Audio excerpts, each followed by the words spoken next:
Assalamualaikum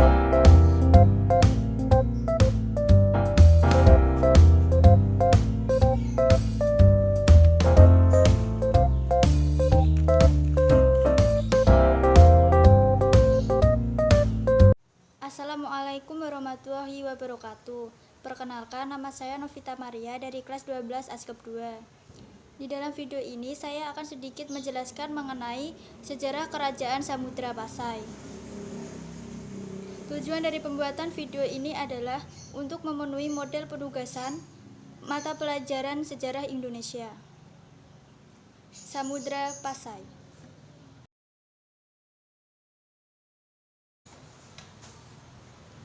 Samudra Pasai.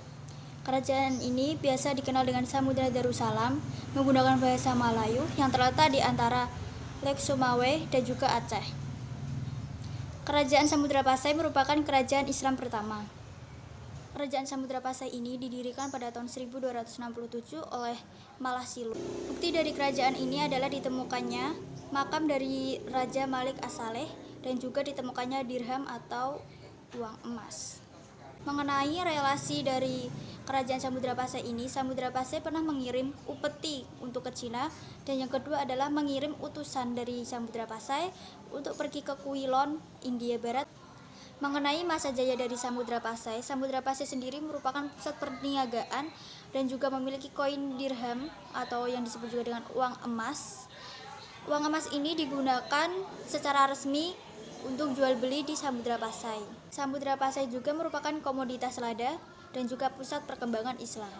Dan untuk masa kemunduran dari Samudra Pasai disebabkan oleh serangan dari Majapahit dan juga serangan dari Aceh. Serangan dari Majapahit dilakukan pada 1360 Masehi, sedangkan serangan oleh Aceh dilakukan pada tahun 1524 Masehi. Periode pemerintahan dari Kerajaan Samudra Pasai cukup lama, yaitu 3 abad, dan wilayah kekuasaannya adalah Aceh.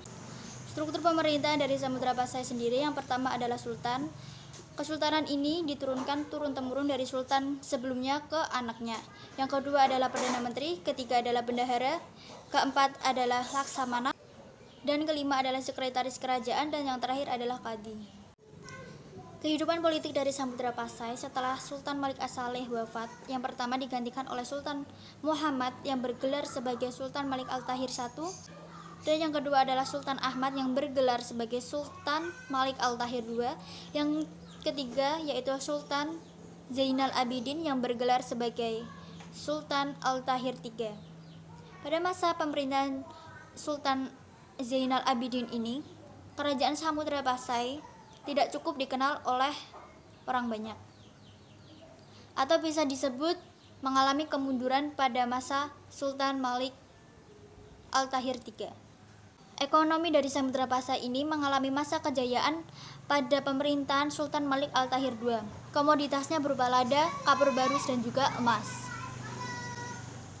Samudra Pasai ini juga merupakan pusat maritim dan juga transisto.